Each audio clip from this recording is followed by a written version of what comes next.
Ever notice how your dog or cat suddenly hesitates before jumping on the couch or walking up and down the stairs like they're 100 years old?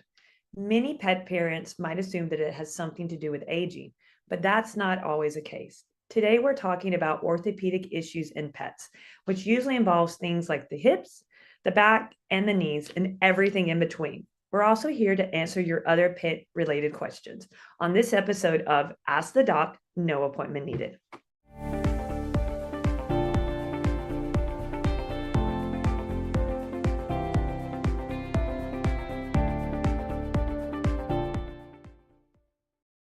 Funding for this program is brought to you by Michael J. Zinner, MD.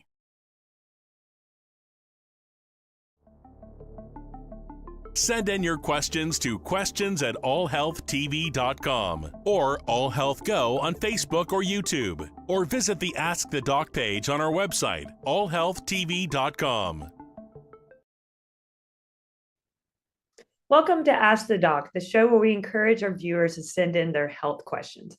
I'm Dr. Joy Carter, a doctor of veterinary medicine, and today we're focusing on any and all orthopedic issues your pet may be experiencing. All right, let's dive right in. Our first question comes to us from Pablo, who reached out to us through our website, allhealthtv.com. Hi, Dr. Carter. I got a German Shepherd puppy a few weeks back, and I heard that hip dysplasia can be common in this breed. Can you tell me what it is and some symptoms of it? All right. So, Pablo, this is a great question to kickstart everything off. All right. So, first of all, hip dysplasia is one of the number one, I guess I would say, kind of orthopedic disorders that we do tend to see in veterinary medicine. Basically, what it is when the hip joint does not kind of fit into the hip socket properly. Okay. It is more common in your large breed dogs. In particular, German Shepherds are large breed dogs. We can see it in breeds such as Golden Retrievers, Labradors, Pit Bulls, Rottweilers, Dobermans, any of these large breed dogs. Okay. Sometimes it can be evident when they are very young, and then sometimes they don't have issues until they start to kind of get older. It is kind of a little bit of a genetic disease in the sense of that certain breeds are predisposed. There definitely are some environmental factors, I would say, too, that can also predispose pets. The big thing would be a pet that is overweight. Certainly, you can tend to see them have hip dysplasia more severe. The more weight that you have on, the more stress you're putting on your joints and on your bones. Basically, what kind of happens in hip dysplasia is you normally have your femoral head, and that fits into your hip socket. Okay. A lot of times that femoral head and neck gets very thickened, and it should normally kind of fit in the hip socket like this. Okay. And be a very tight fit, but sometimes it won't be a tight fit. And then the bone should be very smooth. And sometimes that bone is not smooth. What that basically does is it just causes basically bone on bone to kind of rub together. And then that makes, it worse, and it predisposes them to developing arthritis. If it is detected when they are young, there are some procedures and things that can be done. Usually those types of surgeries need to be done by a boarded surgeon. I think there's something called a triple pelvic osteotomy. You can certainly sometimes, if it's one or if it's both hips, you can do something called an FHO, or a femoral head and neck osteotomy. That's where you basically remove the femoral head so it no longer can rub in that joint. If it's not severe and say like it's noticed later on in life, there definitely are some newer pain medications, anti-inflammatories, joint supplements, and just making sure that you keep them at a good weight that can certainly help. But if you have any concerns, definitely talk to your vet. Some breeders will do kind of testing on the dogs that they breed before you get a puppy to kind of rule them out from having hip dysplasia. There's a couple of like different types of x-rays that they can take and kind of certify them to be kind of hip dysplasia free. Doesn't mean the puppies can't have it, but it's definitely a lot less likely. So that may be something that you want to look into if you're getting your pet from a specific breeder. All right, our next question comes to us from Ruby, who reached out through our Facebook page. Hi, Dr. C. I hope this never happens to my pet, but if a dog or cat breaks a bone, how do you fix it? Do they get a cast like we do? All right, Ruby, I hope this never happens to your pet too. But before I talk about that, let's talk about 5 ways we can keep your pet's bones and joints healthy. All right. So just talked about this in the last question. First thing is going to be maintain a lean body weight. Just like it is in humans, the heavier your pet is, the more likely they are to have problems, the more stress that puts on the joints and on the bones. Another thing would be kind of regular low impact exercise. Now, I know that's not possible for every pet. There are some dogs that are working dogs that do have, very high impact type of exercise that they do. But I would say most dogs that are owned by most people, we don't need to be putting them through anything excessive, especially the small breed dogs, guys. They are known for wanting to jump up and down off the bed, off the couch. Okay. It doesn't seem like a big feat. They do it, they seem completely fine. But if we were to do it as a human, that's like sometimes us jumping off of the first story. Okay. And if you do that repeatedly over time, it certainly can have, issues with your back and with other joints. So if you do have a small breed dog and they do like to get on a very high couch or a high bed and jump off, get them a ramp, get them steps. They have all this stuff out nowadays so they don't possibly injure themselves. Okay. Another good thing is just a healthy, balanced diet. Okay. Doesn't have to be the most gourmet, the most fanciest food that is out there on the market. There's a lot of good quality food brands out there. Do your research, guys. Just want them on a good diet. Supplements are also important. Just like we can take supplements for joint support, dogs can take that too. So quite a few brands out there. I don't have any in particular that I prefer over the other. I think it's more personal preference, maybe what your veterinarian carries, but most of these supplements are going to have glucosamine and going to have chondroitin, just like what we have in the human supplements. All right. And the next thing is going to be routine veterinary checkups. Okay. If your pet is starting to have any mobility issues, okay, getting them checked out by a vet first is definitely the way to go. Okay. Because if they're starting to develop arthritis, there are things that can be done in the very early stages to hopefully keep it from progressing more rapidly. If you wait till it's so bad that they can barely move, sometimes we're limited on what we're able to do. And unfortunately, I have had to, euthanize pets because of severe arthritis, because their just quality of life was so bad. All right, so let's get back to your question, Ruby. So technically, yes, you can cast, a fracture, but it depends on where the break is, what bone, and if the fracture, if what we call is displaced, like the ends of the bones are not together. Okay. And it also depends on the age of the dog and the weight of the dog, different things like that. But also, just like in human medicine, you can actually fix fractures with pins, with plates, with screws. And actually, here's a picture right here of a fracture that happened in a dog that I repaired a couple of months ago. So this is what's considered a distal radius ulnar fracture. So it's basically this part of your arm in a human. And you can see in the next picture that we're going to put up that I actually put a plate and I put screws in it. Okay. Typically, when you do put plates, when you do put pins, screws, things like that, they don't need to be removed. Sometimes in humans, they remove them. Sometimes they don't. Same thing with dogs. We can remove them later on if they are causing issues, but a lot of times we're just going to leave that in. All right. So I hope this never happens to you, Ruby, but just know there are definitely surgeons out there that know how to fix fractures if it needs to be repaired surgically. Okay. And if anything happens like that, first going to take your dog to the vet. They're going to want to do x-rays and then they're going to let you know what the recommendations are. All right. Okay, so we got another question, and this is from one of our Facebook viewers, okay? And this is going to be from Dominique. Hi, Dr. Carter. I have a 2-year-old Pomeranian that occasionally won't put weight on her back leg. My vet said something about a fluctuating patella. At least that's what I think he said. What is that? All right, Dominique, it's actually luxating patella, but I could totally see where you get the confusion, okay? Luxating patella is when your patella, also known as your kneecap, okay, that's in your knee, can move in and out of the joint there. All right. In particular, in animals, it tends to move medially, which means it tends to move to the inside of the leg. This is very common in our small and our toy breed dogs. Pomeranian is a really big one, Chihuahuas, Shih Tzus, Malteses, little toy poodles. Any of those breeds are the ones we tend to see it in. It typically is kind of a genetic disorder, okay, because it is more common in certain breeds. And a lot of that has to do with what we call the way kind of the conformity of their legs, I guess you could say. Okay. Dogs' legs are not all just straight up and down. Certain breeds kind of, they can bow a little bit. And with that, that can cause it to where the patella just doesn't sit in this groove. So it's something called the trochlear groove, or might be called the patellar groove.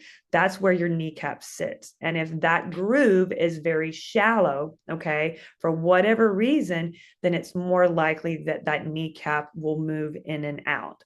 Now, we grade patella luxations 1, 2, 3, 4. Obviously, 1 being the mildest and 4 being most severe. I would say most dogs are going to have a grade 1 or a grade 2. Your more severe cases are going to be a grade 3 and a grade 4. And that is where the kneecap, the patella, is out. It is not in that groove that it's supposed to be. And it will go back in, but then it just kind of basically pops right back out. There is surgery that can be done to correct this, okay? Majority of dogs who have a low grade luxating patella, a grade 1, a grade 2, as long as they are not having issues and are not lame, usually surgery is not needed, okay?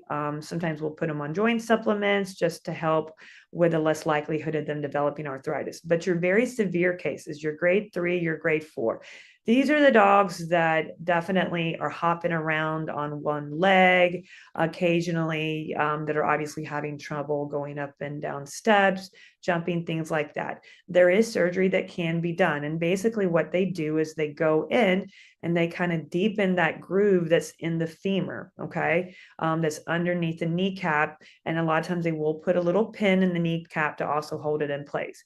I have seen dogs had both knees done at the same time, and they actually recover really well. I think that is going to be surgeon's preference. If you have a dog that has bilateral, which means both knees, if they do one at a time or if they do both at a time. So I would definitely recommend, Dominique, if your little Pomeranian is doing that, typically we can diagnose it on exam. Okay, so take your dog to the vet. We can usually just diagnose on palpation. We can feel that kneecap popping in and out. A lot of times we will want to take x-rays too, okay? Reason why is we want to make sure there's not anything else going on in that joint or with any other bones that could also be contributing to why your pet is kind of not wanting to put weight on that leg, all right? So hopefully that's not the case, Dominique, but if it is, please know that there are things that can be done with or without surgery to help correct this or basically help your pet be better, all right? In case you missed it the first time, here's another opportunity to find out where to send in your questions. Send in your questions to questions@allhealthtv.com or AllHealthGo on Facebook or YouTube, or visit the Ask the Doc page on our website, allhealthtv.com. All right, our next question comes to us from Kiefer, who just visited us on Insta.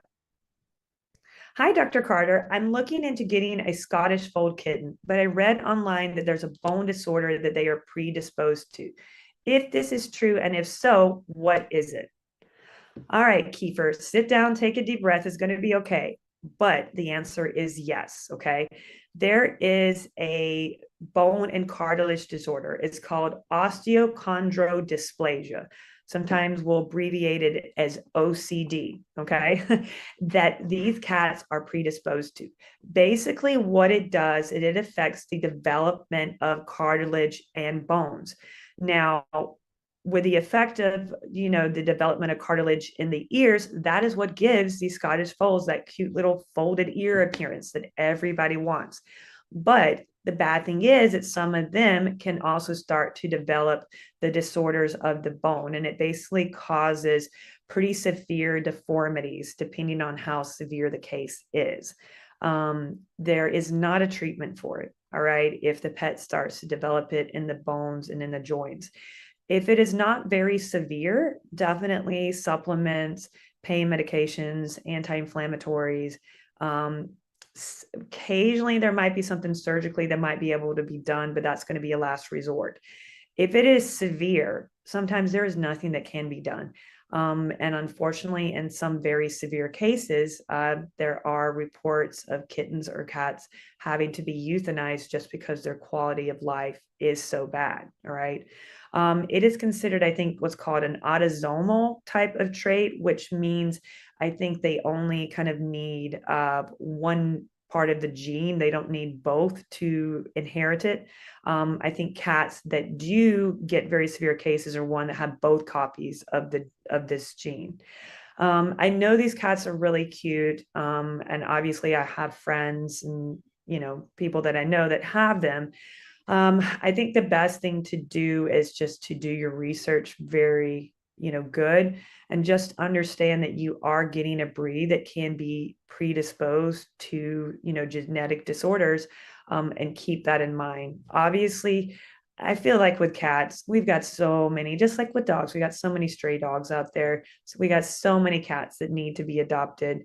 I'm not a really big advocate on buying a purebred cat, but I know some people are. But I think, if you decide to get a purebred cat, you have got to be aware of possible genetic problems, and you got to be aware of the consequences too. So hopefully, Kiefer, that doesn't happen if you decide to get a Scottish fold. If you're kind of like, I don't know if I want a Scottish fold now, go to your local animal shelter, look online at rescues groups. There are plenty of cats and kittens out there for you to adopt. All right. All right. This question comes to us from Herschel, who reached out through YouTube. Shalom, Dr. Carter. We're thinking about getting a new dog or cat, so we're doing some research at the moment. As such, we'd like to know what breeds are most prone to orthopedic issues and why. Shalom, Herschel. All right. So I touched about this a little bit on some of the other questions. Okay. Your large breed dogs are going to be the ones that are going to be predisposed to hip issues, hip dysplasia. Also, those larger breed dogs and those more active dogs are going to be the ones that are more predisposed to what we call CCL tears. Basically, it's the same thing as the ACL ligament in the knee that we have in humans, okay, that they can obviously tear. Your smaller breed dogs, like I mentioned, the toy breeds, definitely the luxating patellas, things like your French bulldogs, any of your brachiocephalic breeds, the breeds with the smushy faces, are definitely predisposed to issues with the spine. And then obviously your Dachshunds is going to be your number one thing. And as far as cats, like I talked about, the Scottish Fold is one, but now there's a new breed of cat out there. If you guys have heard of it, they're called the Munchkin cats. Okay. Those cats, unfortunately, are bred to be basically kind of like little small midget cats. Like they're kind of look like got the body shape of a Dachshund, but they are a cat. And those definitely, they have a lot of orthopedic issues that they're predisposed to. All right. No pet, is going to be completely immune from necessarily having any orthopedic issues, but there definitely are some breeds that I feel like are less likely. So the best thing for you to do is do your research and then decide on what's going to be best for your family. All right. All right, now before we answer your questions, let's check out this video from the Mayo Clinic.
All right, guys, that was a pretty interesting video. This is why I love my job. Pets are so important for people, not only, just to as a companion, but for their health. As you can see, there's benefits to people's health.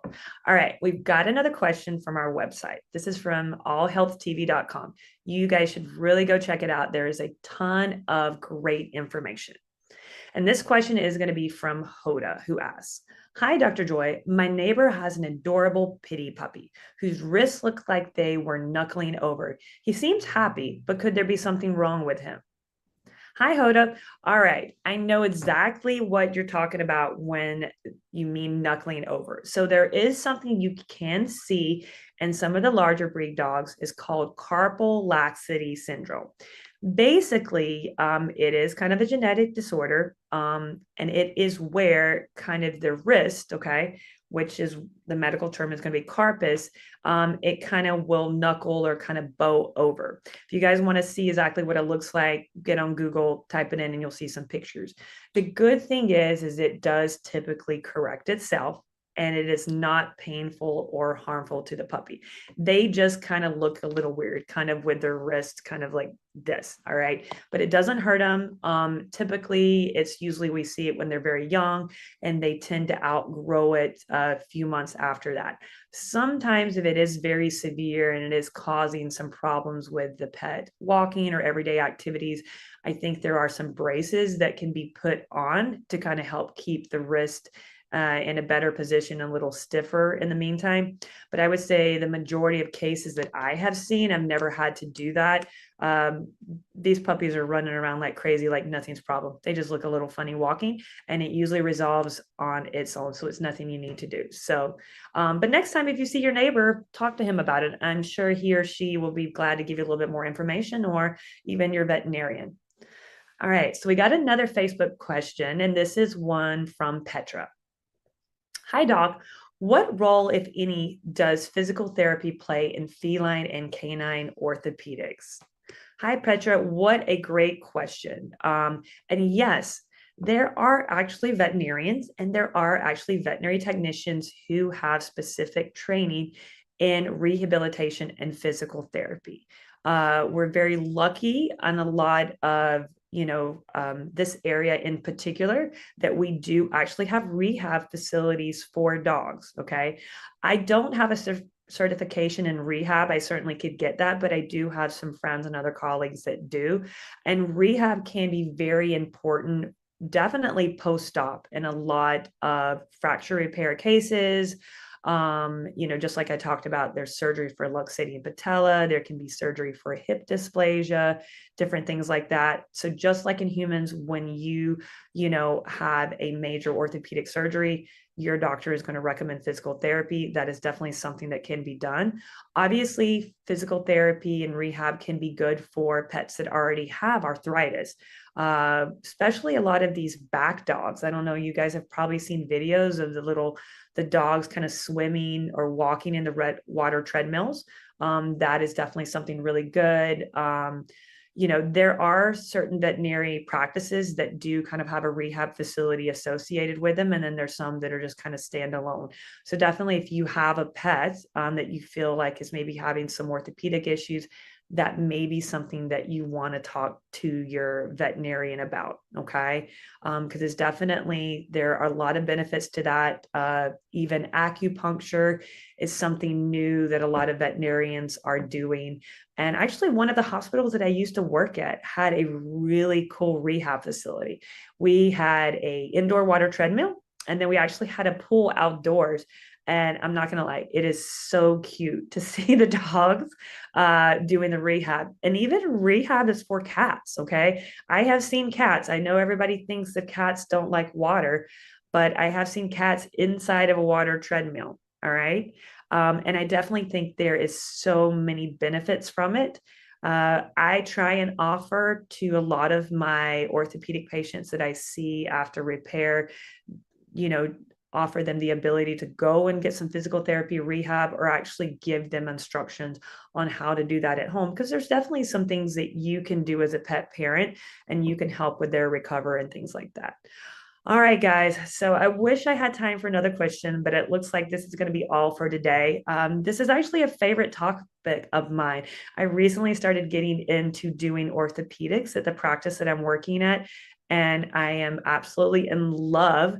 I've been so grateful that I've had the opportunity to do so many fracture repairs and other orthopedic surgeries there. It's definitely very interesting. All right, you guys have a great day, and I'll see you next time. Bye. Send in your questions to questions@allhealthtv.com or AllHealthGo on Facebook or YouTube, or visit the Ask the Doc page on our website, allhealthtv.com.